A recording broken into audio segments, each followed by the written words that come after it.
দর্শক, আসসালামু আলাইকুম। আজ আমি তৈরি করে দেখাবো চিকেন মোমো।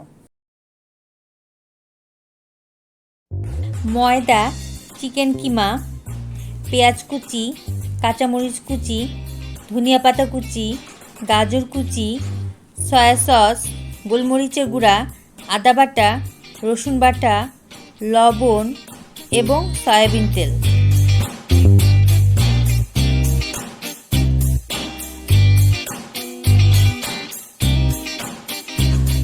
প্রথমে একটি বাটিতে আমি 1.5 কাপ পরিমাণ ময়দা নিয়ে নিচ্ছি। এর মধ্যে সামান্য একটু লবণ মিশিয়ে নেব।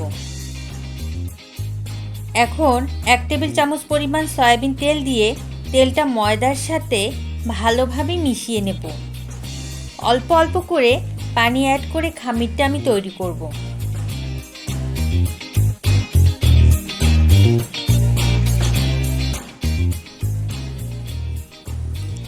পানিটা নর্মাল টেম্পারেচারে হলেই হবে। খামিরটা এমনভাবে তৈরি করব যেন খুব বেশি শক্ত না হয়, আবার খুব বেশি নরমও না হয়।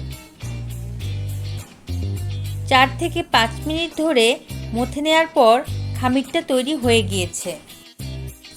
এখন একটা ভেজা টাওয়াল দিয়ে ডাম্পিংয়ের ডোটাকে ঢেকে রাখব।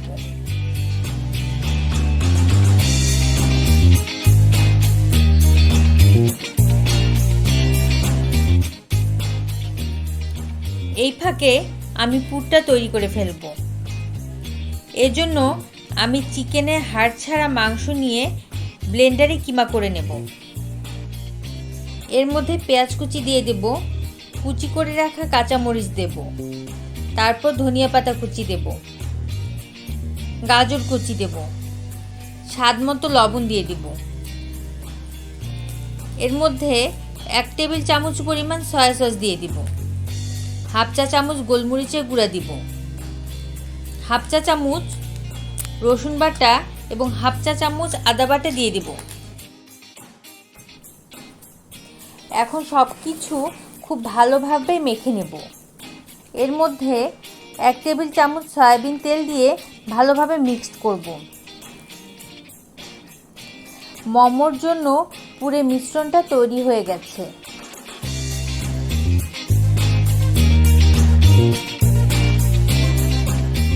আধা ঘন্টা হয়ে গেছে। মোমোর খামিরটা একদম তৈরি হয়ে গেছে।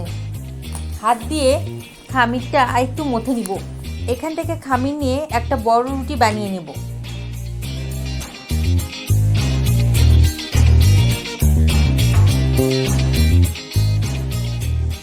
একটা স্টিলের গ্লাস দিয়ে এভাবে গোল করে রুটি এভাবে কেটে নেব।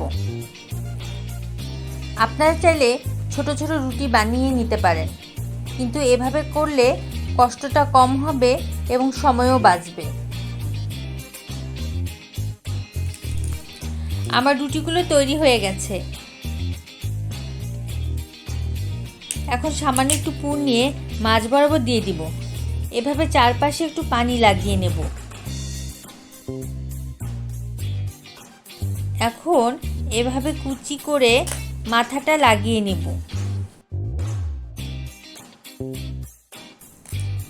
এরপর আমি এগুলো স্টিম করব।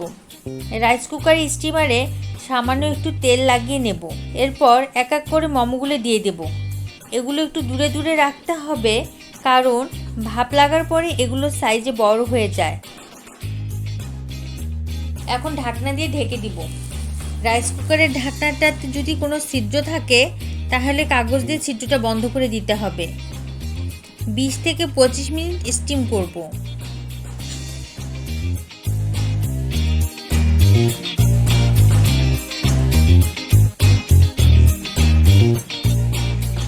থেকে 25 মিনিট হয়ে গেছে। মোমোগুলো সিদ্ধ হয়ে এসেছে, সাইজে অনেকটা ফুলে গেছে এবং কালারটা অনেকটা চেঞ্জ হয়ে গেছে। ব্যাস হয়ে এসেছে আমাদের সুস্বাদু চিকেন মোমো। এখন গরম গরম পরিবেশন করুন আপনাদের পছন্দের যে কোনো সস দিয়ে। চিকেন মোমো গরম গরম খেতেই অনেক মজা। সবাই ভালো থাকুন, সুস্থ থাকুন। নতুন নতুন রেসিপি পেতে আমাদের সাথেই থাকুন। আল্লাহ হাফেজ।